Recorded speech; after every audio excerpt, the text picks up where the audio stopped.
Hi friends, I'm making this video because I have a bunch of health issues. They're not terminal, but I'm very physically unwell right now and I'm overwhelmed.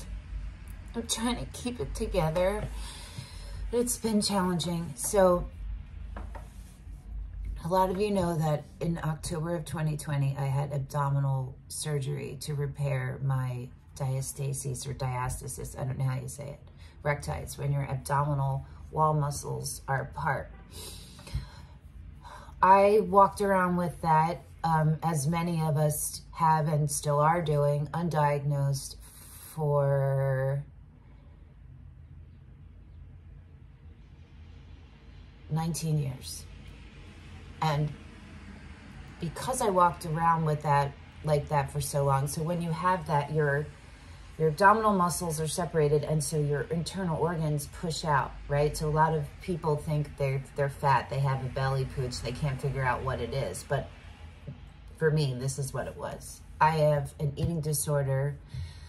I have 9 years in recovery, and the body image piece was always the hardest and, you know, the most challenging for me. So that was really difficult. So I gaslit myself for all that time. And then through a series of events, I realized, wait a second, I think this could be this thing, diastasis, I don't know how to say it. And it was. I had to fight for the surgery. I did so much work on my own through physical therapy and then continuing core work to fix it, repair it on my own. And I thought that I pretty much had. The opening that was still there was like really small. They thought it was like this, like very small in how far apart it was. I was gaslit all the way through. I was told by the plastic surgeon, who told you have a diastasis? I had to show him pictures, and even then, I had a six-pack. When they went in for surgery, they realized it was inches wide. So, from October 2020 until now, I have been dealing with different things, and what it showed up first as is bloating just in the lower abdomen. Now, when you have abdominal surgery, you're bloated all the way, rib cage to pelvis for a while, right?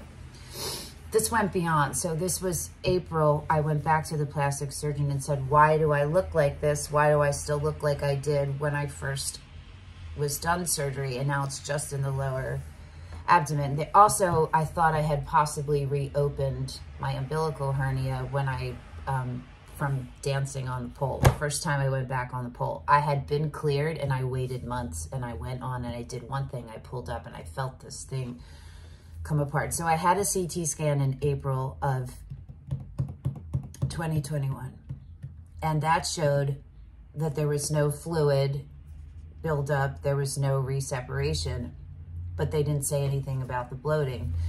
Now, also on the CT scan, but no one, including the radiologist, caught it, including the radiologist. It showed that my intestines were tremendously loaded. A tremendous amount of fecal loading is what eventually a GI doctor said when he just happened to look at my CT scan. That was in August or September of 2021. But until then, nothing. So my bloating would be on and off from October till April. Then in July, it was just steady every day. And I'm gaslighting myself. I don't know what's going on. It's just, you know, whatever. It's a million different things I'm telling myself. I'm pretty sure I was in menopause, and, you know, bloating is normal with menopause. And then I was like, this is not normal. This is not menopausal.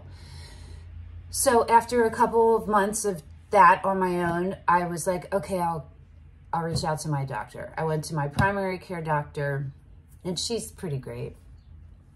And she referred me to a urologist and said to go back to the GI doctor. So I did that. my GI doctor is the one who figured out, he said, you have a tremendous amount of fecal loading in your intestines. He just said it casually in an email. And I was like, yo, what? This is the first I'm hearing of that. Nobody said anything about that. Okay, so I'm trying to, okay, sorry. Okay, so my intestines, the motility of my intestines is effed. I have nerve damage all over. And all of this is from the birth of my second kid, who was almost 24 inches, somewhere between 22 and 24 inches long and 11.1 pounds. It was vaginal. It was totally negligent of everyone who was in charge of my care. I had postpartum depression for a year. It was really, really bad. And post-traumatic stress from the birth, because literally every single person gaslit me, every single one. So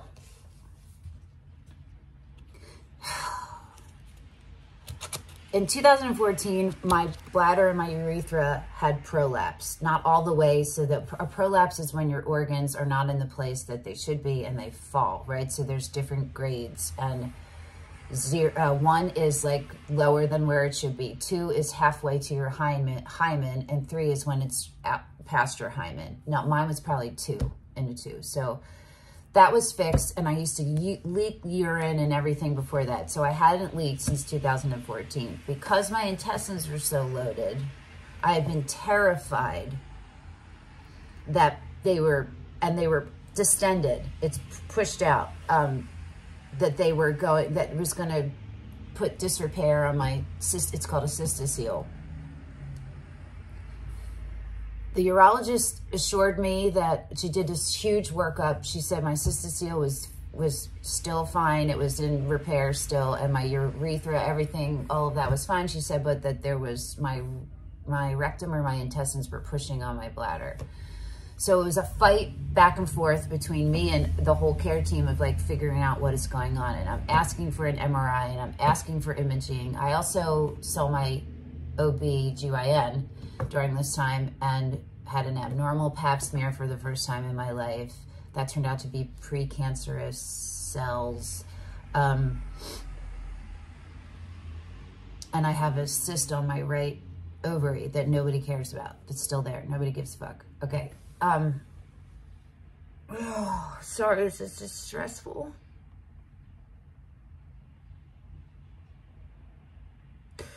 I had pelvic ultrasound, I had a CT scan, I had these things, right? But there were still parts that weren't showing. And I've had chronic pain right here for 26 years, which I guess is why nobody gives a fuck, because I've been dealing with it for that long.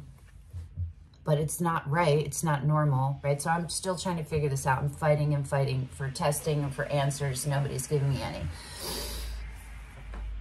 Like 5 days after I saw the urologist and she assured me that my cystocele was fine, everything was good there, I, on a morning walk, leaked urine.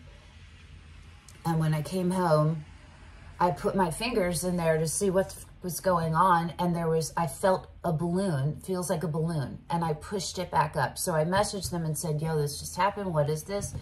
She said, Denise, we just gave you the $1 million workup, your cystocele is fine, you do not have it is fine, it's not prolapsed, that was probably stool. And I was like, I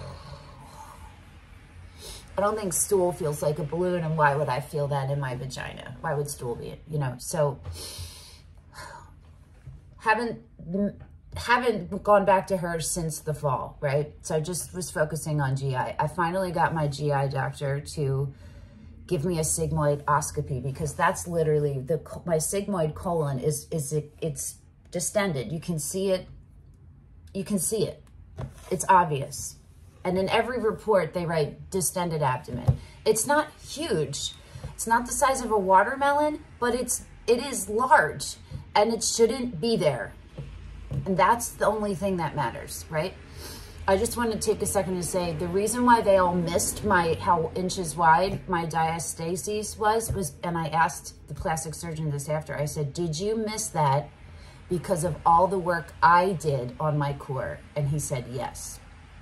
So for the bloating, he told me to work on my lower abs. I'm just going to show you what my abs look like, okay? He said a bunch of other really terrible things that you shouldn't say to any patient, but especially not an eating disorder patient. Oh, this is at rest, okay? I'm not even flexing here. If this is like this, the bottom should also be like that. You can't have this without this. Do you feel me? It's not big, like I'm saying, but it's there, right? Okay. So,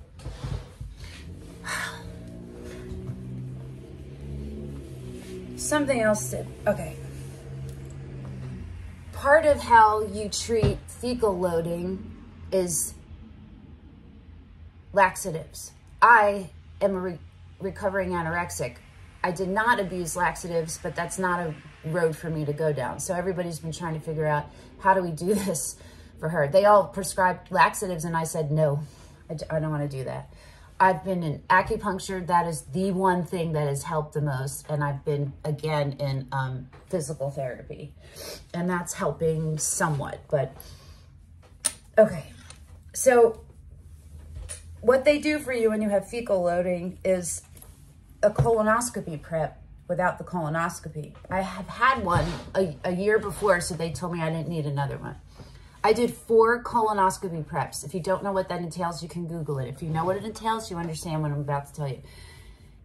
None of them came clear at the end, because that's how much stool is still in my body. Even right now, it still is. I had to do another prep for my sigmoidoscopy. 3 enemas, still not clear when I went in. So when I went in, I did not get anesthesia because I didn't think I needed it, and I didn't. It really wasn't a terrible procedure. It wasn't very long. I could handle it, whatever. It wasn't a big deal. He goes in there, it's full of stool. You can't even see what's going on in my sigmoid colon because it's full of stool. He doesn't remove it. And he says, do you have a cystocele? Because there's an organ pressing on your sigmoid colon. And I was like, are you kidding? Like, we've talked about this. I've been saying this to you. This is my fear that this is fucking coming apart. So he tells me to go back to the urogyne. So I go to the urogyne, who, of all of these doctors, excluding my primary care doctor, I like her. And by like, I mean trust. I really trusted this woman, the urogyne. I went to see her. She gave me a full workup. She said, and even in the notes, she bolded this. You do not have a prolapse. Your urethra and your uterus and your bladder are all good. You do not need any of that. That was February 10th. Okay. She said, don't keep looking at this. Just let it go. They're going to tell you need a hysterectomy. I was like, okay. So I go home and I'm battling with that because I know something is wrong and nobody's listening to me. Okay. So back and forth with the GI doctor. He finally agrees. My PT says, yes, get an MRI. There's something not right. The acupuncturist says the same thing. He finally says, okay, I don't know what it's going to do. I don't see how it's going to help any, but okay, let's do a MRI dephcography, which is not a regular MRI. It is when you go in, takes about 40 minutes. They insert a tube of ultrasound gel into your rectum, a tube of ultrasound gel into your vagina, and then you have to hold it. You have to hold it in. And then you have multiple things where there's a minute and a half. You have to do Kegels for a minute and a half. That's multiple times. Then you have to bear down for a minute and a half straight for multiple times. And then you have to push it all out. Now, I know that I have weak sphincter muscles in addition to all of this. I have fecal incontinence, which hasn't, for whatever reason, I don't know, but thank Jesus and thank the goddess, that hasn't been the issue right now. Thank God. And I don't know how or why, because I don't know how. But that whole MRI was really traumatic for me because it flashed me back to the birth of my second kid. And I was like, it was exhausting and I could barely finish it because physically taxing, right? So the women in the texts were so helpful and supportive when I told them after, because I was crying. And they were like, oh, I'm so sorry. They were really nice. Okay, so I wait like a week. I'm waiting to hear about what's going on with the MRI. I feel like I have a UTI. In the meantime, my urine is cloudy. I feel pain, right? But I was like, yo, I'm just going to wait till I go back to the Urogyne. No. I'm going to wait till, I forget what I was waiting for. I had an appointment with my gynecologist, sorry, because my physical therapist told me, yes, an ovarian cyst can completely affect the way the motility of your intestines and your colon. And I was like, okay, so I had made an appointment. So I was waiting for that. So I got the MRI results on the 28th of March. It happened on the 22nd. So in that 7-week period, 6 or 7 weeks that I had seen my Urogyne, and she said everything was fine and great. Guess what, guys? It's not fine and great.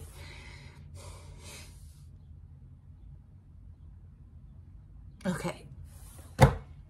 My urethra, my bladder, my cervix, my uterus, and my rectum are all prolapsed. All of them, my entire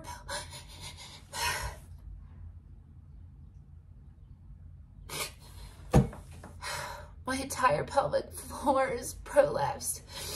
And it's also pelvic floor dysfunction.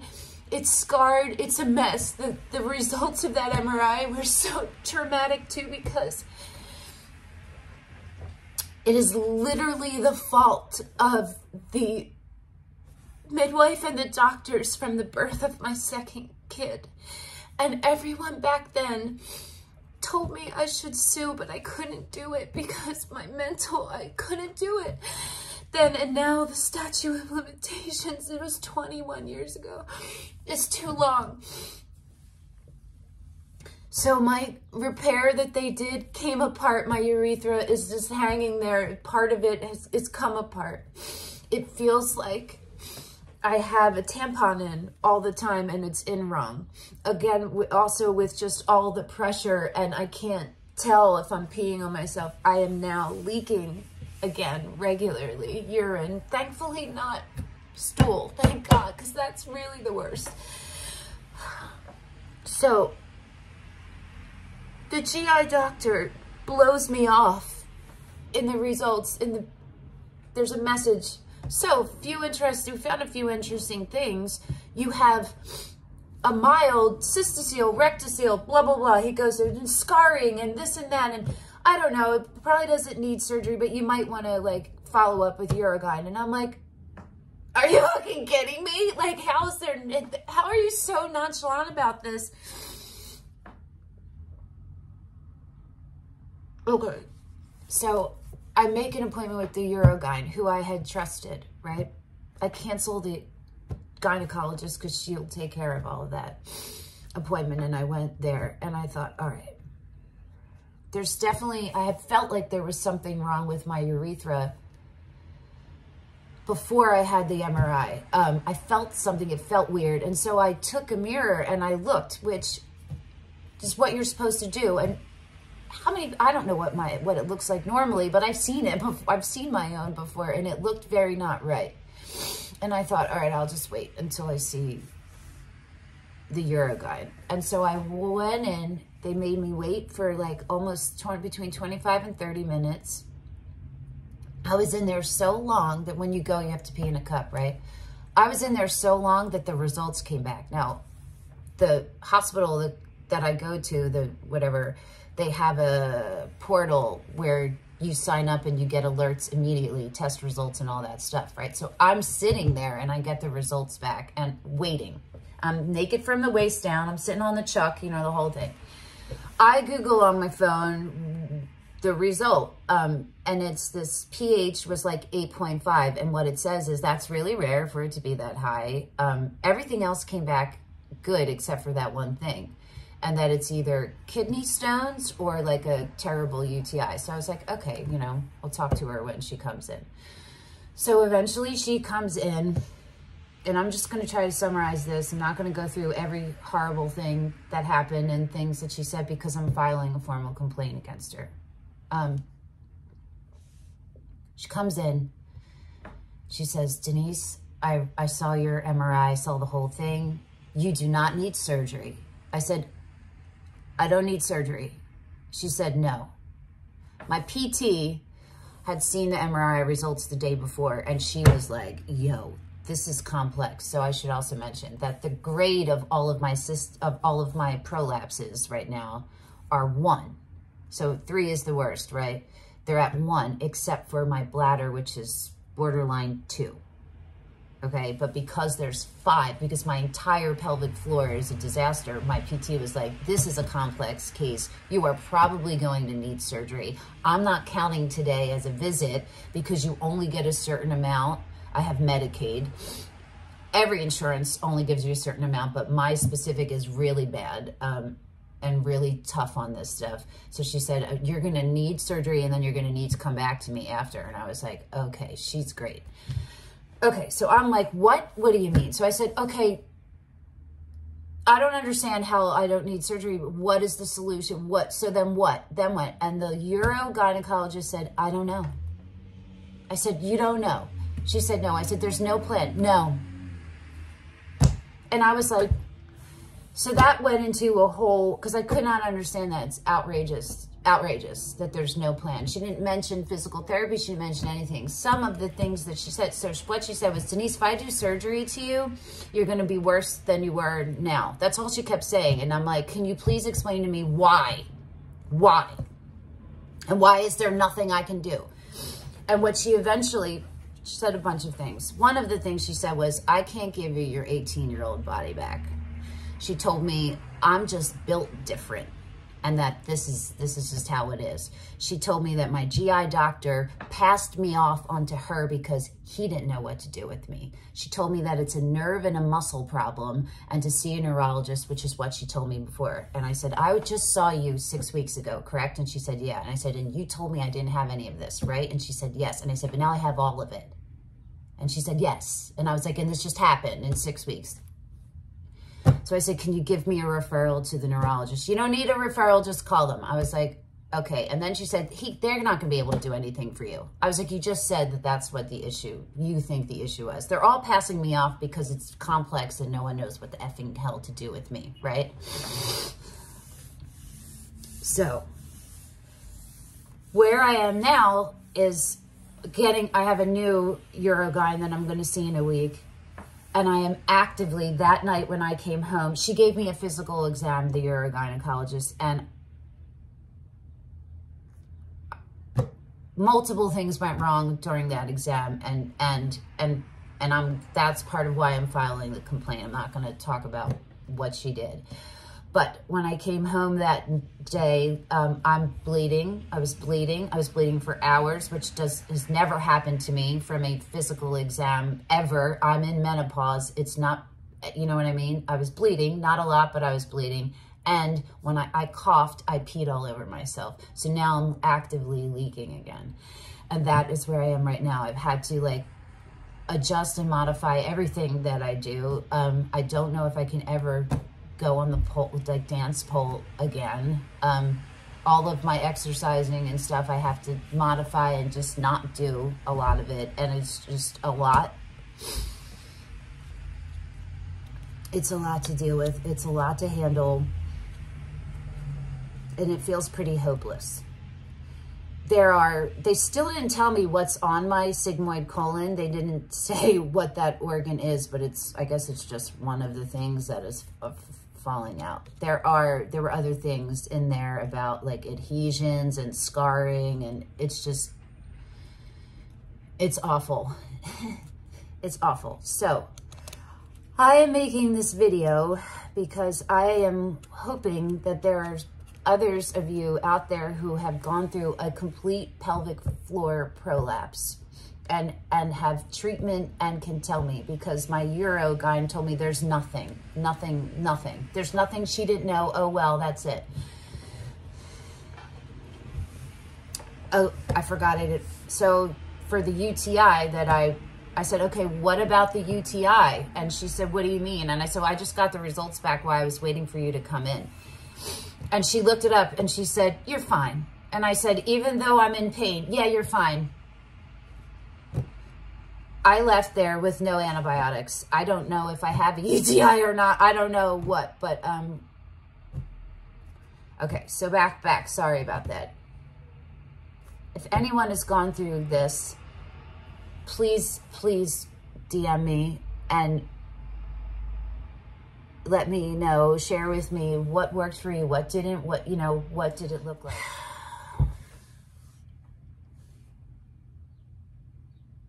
This is really difficult. My friends are awesome and I have great friends, but I'm going through all of this alone and it's really, really, really, really hard.